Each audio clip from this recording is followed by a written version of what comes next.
Padahal Pak Jokowi kalau nggak ada PDI Perjuangan juga, aduh, kasihan dah.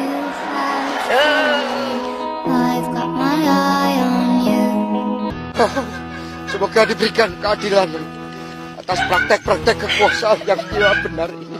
Terima kasih. Terima kasih.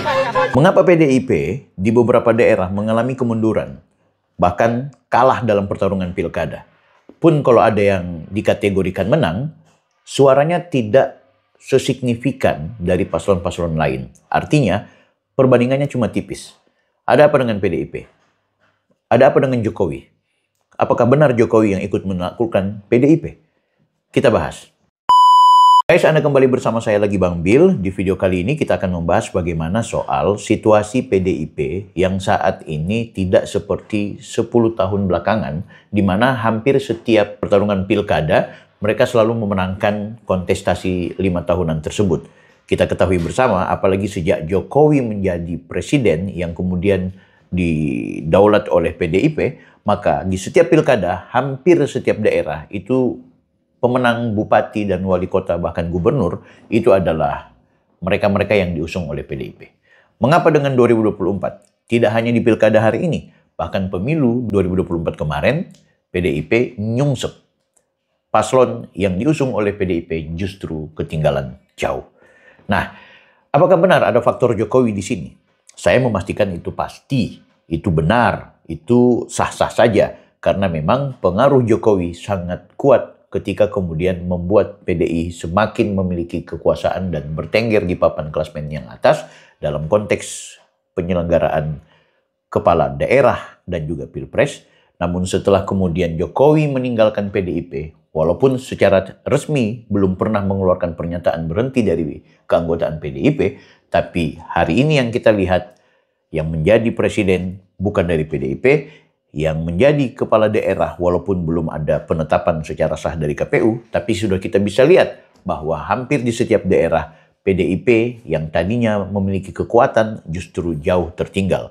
Pun kalau ada PDIP yang memenangkan pertarungan pilkada, suaranya hanya beda-beda tipis dengan paslon-paslon lain. Artinya, masyarakat mulai melirik paslon-paslon yang bukan diusung oleh PDIP. Sementara situasi terkini memperlihatkan bahwa justru kandang-kandang PDIP seperti Jawa Tengah, seperti daerah-daerah Jawa yang cukup signifikan, itu pemenangnya bukan dari PDIP. Nah guys, kalau kita mau bahas, sebenarnya ada beberapa hal yang sebenarnya perlu diperbaiki berkaitan dengan apa yang sudah dibangun oleh Jokowi selama ini. Nah, sementara kita ketahui bersama ada retorika internal yang sebenarnya melemahkan. Retorika itu seperti apa? Kita lihatlah Megawati dan juga Hasto, ya, ketua umum dan juga sekjen PDIP ini hampir setiap hari, hampir setiap mengeluarkan pernyataan di ruang-ruang publik atau ruang media sosial itu menyudutkan Jokowi.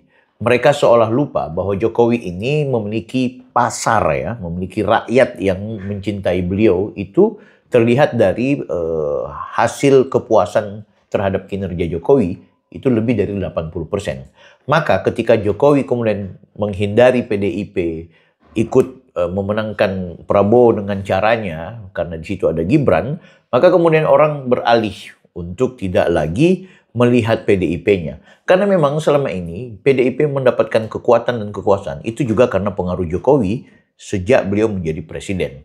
Walaupun Megawati pernah mengeluarkan pernyataan bahwa kalau bukan karena PDIP, Jokowi tidak bisa dapat apa-apa. Oke, mungkin dalam hal-hal tertentu benar. Tapi mereka lupa bahwa oleh karena ketenaran Jokowi, orang kemudian memilih Jokowi yang secara kebetulan Jokowi ada di PDIP. Oke? Nah begitu juga dengan sekjen ini Pak Hasto nih hampir setiap nongol di ruang media sosial itu pernyataan-pernyataannya itu menyudutkan terus kepada Pak Jokowi. Ini luar biasa. Ini akhirnya membuat Hasto secara personal mendapat hujatan dari publik sekaligus juga menjadi presiden untuk yang namanya PDIP itu sendiri. Anda bisa bayangkan Hasto menuduh bahwa Pak Jokowi dan juga Prabowo cawe-cawe dan memanfaatkan partai coklat. Dalam hari ini adalah Polri. Oke, ini tuduhan yang serius gitu, penggiringan opini. Benar atau tidak benar itu urusan masing-masing menilai dan harus dibuktikan, ya kan? Apa yang dimaksud dengan intervensi Partai Coklat itu? Bagaimana mereka mengintervensinya? Apakah ada tekanan? Kenapa tidak ada rakyat yang speak up? Kalau memang benar-benar polisi itu ikut mengintervensi jalannya pilkada di setiap daerah yang kemudian mematahkan dan mengalahkan PDIP, maka saya yakin yang dilakukan oleh polisi itu pasti ada yang namanya pihak-pihak tertentu yang merasa dirugikan dan merasa ditekan. Itu kan bisa speak up, bisa mengeluarkan pernyataan atau berpendapat, atau mungkin menegaskan, menyampaikan di ruang publik, saya ditekan polisi, saya ditekan oleh Coklat, saya digiring oleh A, B, C, D. Kan gitu. Jadi kalau memang seperti itu ya silahkan gitu. Apa yang dimaksud dengan operasi Coklat ini yang masih sampai sekarang seharusnya Hasto itu mampu memberikan argumentasi. Ibu Megawati juga seharusnya mengeluarkan pendapat ketika menyatakan bahwa netralitas TNI atau Polri yang ada di Jawa Tengah dinilai tidak lagi netral, ada keberpihakan, ya coba disebutkan itu seperti apa, ya kan? Dalam bentuk bagaimana? Ya, karena orang di TPS itu tidak ada polisi yang kemudian mencoblos, tidak ada polisi yang kan gitu. Atau mungkin mereka mau bilang bahwa ada intervensi polisi yang memerintahkan kepada kepala desa, kepada lurah-lurah apa semua. Ya berarti kan lurah-lurah dan kepala desa itu bisa bersaksi, bisa mengeluarkan pernyataannya. Saya semalam diperintahkan, saya semalam diinstruksi, saya semalam. Itu kan seperti itu. Dan laporkan secara hukum. Nah, nanti kan ada MK, Mahkamah Konstitusi, itu bisa dilaporkan gitu. Tapi jauh dari semua sebutan dan juga tuduhan itu, PDIP juga harus menyadari sudah terjadi konsolidasi di internal yang sudah sangat minim, guys. Kenapa minim? Karena memang pengaruh Jokowi yang pindah, atau sebutlah bukan pindah, tapi Jokowi yang absen lagi bersama PDIP, maka itu terjadi besar-besaran yang kemudian di daerah-daerah juga mengikuti hal yang sama kan gitu. Makanya kami di Sulawesi Utara nih, calon kepala daerah gubernurnya ini bukan yang menang dari PDIP tapi dari Gerindra, walaupun masih diklaim juga dari Demokrat ya. Jadi Demokrat mengklaim sebagai pemenang, Gerindra juga mengklaim sebagai pemenang. Tapi bukan PDIP, yang notabene PDIP ini calonnya adalah petahana.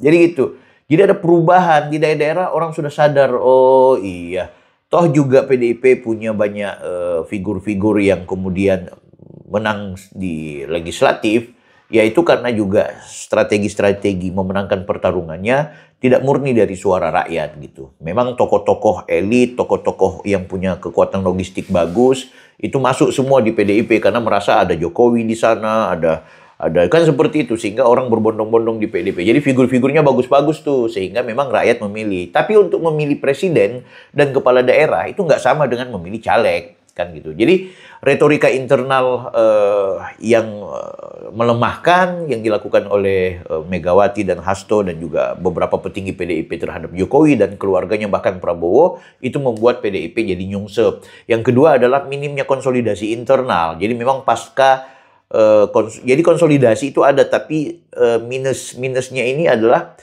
karena ketika Jokowi secara di pusat tidak lagi maksimal, maka itu terjadi. Bahkan ada beberapa figur-figur yang melarikan diri dari PDIP, yang kini sudah jadi menteri atau wakil menteri gitu kan. Nah, ini mempengaruhi situasi yang ada di daerah-daerah, guys. Jadi aku pikir memang wajar lah ya, akhirnya PDIP mengalami pemerosotan kan gitu.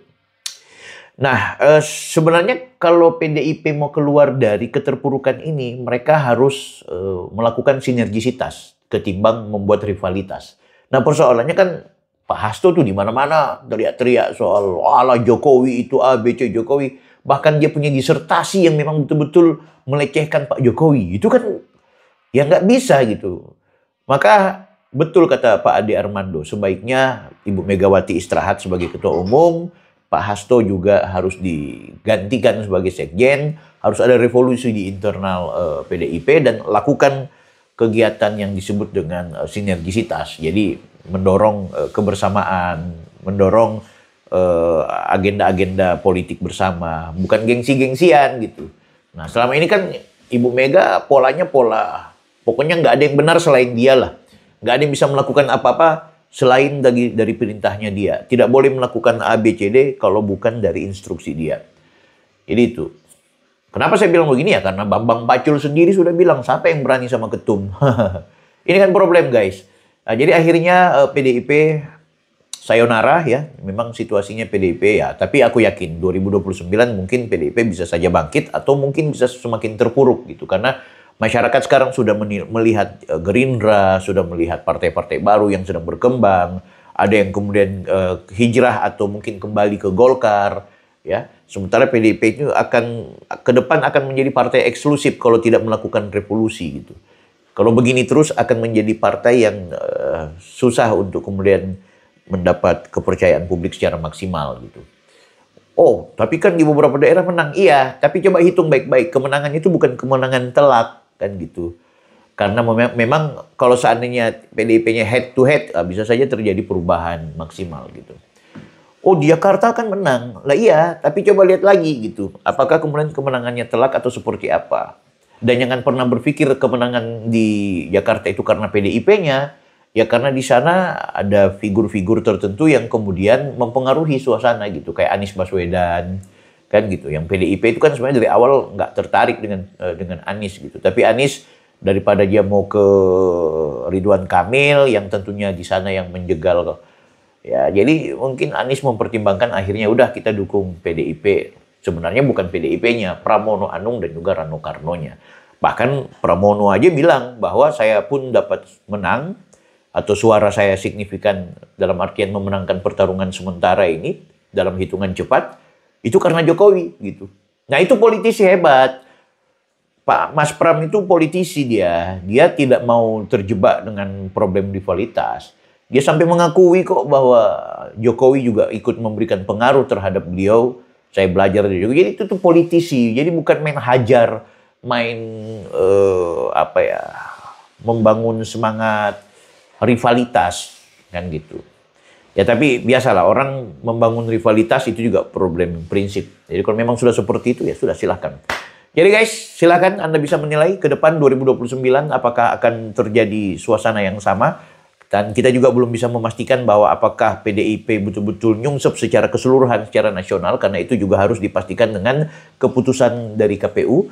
Dan kita harus ketahui bersama bahwa yang namanya hal-hal seperti ini sudah bareng tentu juga akan ada hal-hal yang barangkali perlu kita evaluasi gitu. Ya kita harus bangga punya partai politik sebesar PDIP di Indonesia ini. Sekaligus juga kita harus mengontrol karena selama berkuasa kepala-kepala daerah bahkan presiden yang dikelola oleh PDIP atau yang terlahir dari rahim PDIP, kita juga harus menilai apakah PDIP-nya sukses menciptakan figur bagus atau jangan-jangan figur-figur yang ada itu justru punya personifikasi sendiri sehingga orang suka seperti Pak Jokowi gitu. Yang lain apakah karena mesin partainya atau karena apa itu urusan berikut. Sukses selalu untuk pilkada kali ini. Guys jangan lupa like, comment, and subscribe. Kalau kalian tidak setuju dengan pendapat saya jangan lupa untuk komentar, kritik dan juga sampaikan saja apa yang menjadi pendapat Anda. Saya Bang Bill.